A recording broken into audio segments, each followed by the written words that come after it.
Bonjour. On a souvent l'impression, n'est-ce pas, que l'histoire biblique, qu'elle flotte un peu en dehors de l'histoire avec un grand H, comme si c'était un récit à part, déconnecté de tout le reste.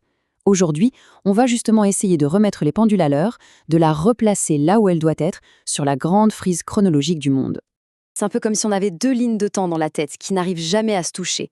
D'un côté, on a l'histoire qu'on apprend à l'école, celle des pharaons, des empires, de la Mésopotamie, et de l'autre, on a celle des patriarches, des prophètes, Abraham, Moïse. Et ces deux mondes semblent complètement parallèles, ils ne se croisent jamais. Forcément, ça crée une sorte de confusion, un décalage.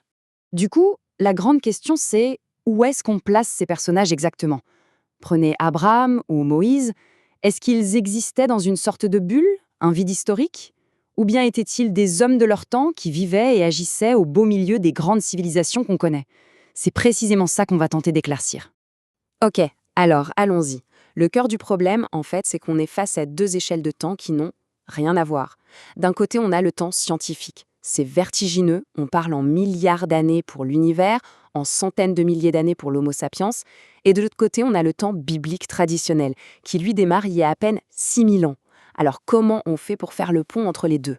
Pour bien comprendre, il faut vraiment prendre du recul, beaucoup de recul. On va faire un zoom arrière, mais un zoom arrière monumental, pour repartir du tout début et avancer jusqu'à l'aube des premières civilisations. Voilà.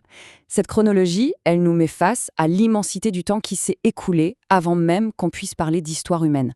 L'univers, la Terre, la toute première forme de vie, tout ça existe depuis des milliards d'années. Notre propre histoire, à côté, c'est tout récent. Juste un instant, arrêtons-nous sur ce chiffre. 13,8 milliards d'années. C'est juste énorme. C'est la toile de fond, la profondeur de champ dans laquelle notre toute petite histoire vient s'inscrire. On n'est vraiment qu'une poussière dans cette immensité temporelle. Et voilà le point absolument crucial. Quand le récit biblique démarre, le monde n'est pas une page blanche. Pas du tout. L'humanité est déjà partout. On a déjà migré hors d'Afrique, on a inventé l'agriculture, on a construit les premières grandes villes, on a même inventé l'écriture. Bref, l'histoire biblique, elle ne commence pas à zéro. Elle entre dans un monde qui est déjà lancé, un monde en plein essor. C'est donc dans ce contexte, dans ce monde déjà bien structuré, qu'une histoire particulière va commencer. On va maintenant se concentrer sur l'entrée en scène d'Abraham, pour voir justement comment il s'insère, lui, dans son époque et dans sa géographie. Ce tableau est vraiment intéressant parce qu'il nous donne une clé de lecture essentielle. On voit bien que la science et la tradition ne jouent pas dans la même catégorie. Elles ne répondent pas aux mêmes questions. On peut vraiment les voir comme deux manières différentes et peut-être même complémentaires de regarder le temps, plutôt que de les voir comme deux récits qui s'opposent. Et cette citation, elle résume ça parfaitement. La science, elle nous dit comment l'être humain est apparu, les mécanismes, l'évolution. Le texte biblique, lui, il explore une autre question. Qu'est-ce que ça veut dire être humain? C'est une question de sens, de conscience, de responsabilité. On a le comment d'un côté et le pourquoi ou pourquoi faire de l'autre. Alors, très concrètement, ça veut dire quoi pour Abraham? Ça veut dire qu'il n'est pas un personnage de conte qui flotte dans le temps, pas du tout. Il vit autour de 1900 avant notre ère, en plein milieu de l'âge du bronze.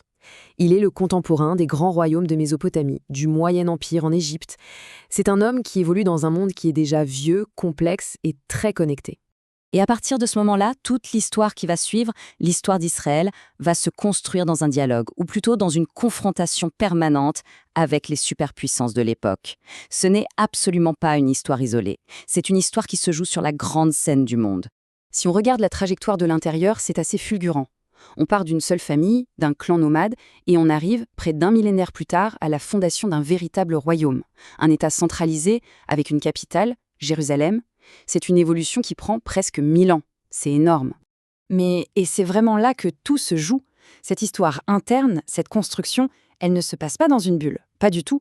Chaque étape, chaque tournant est directement lié, influencé et parfois même provoqué par les géants politiques qui sont juste à côté. Et là, c'est limpide. On voit le destin des royaumes d'Israël et de Juda être complètement bousculé, défini par la succession des empires qui dominent la région. C'est comme un passage obligé. D'abord la Syrie qui arrive et détruit le royaume du Nord, ensuite Babylone qui rase Jérusalem et envoie la population en exil, puis la Perse qui permet le retour, après l'influence grecque, et pour finir, la botte de Rome qui écrase tout. Chaque empire, à son tour, va littéralement façonner cette histoire.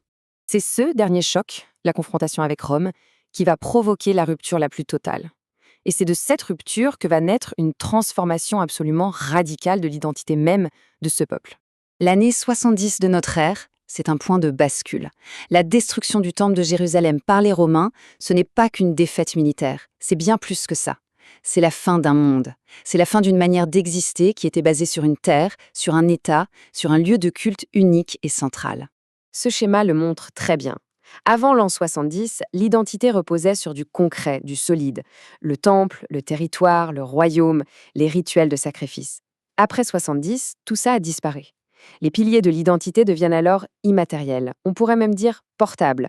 Ce sont le texte, la mémoire collective, le lien communautaire et l'étude. Et c'est la naissance de ce qu'on appelle le judaïsme rabbinique.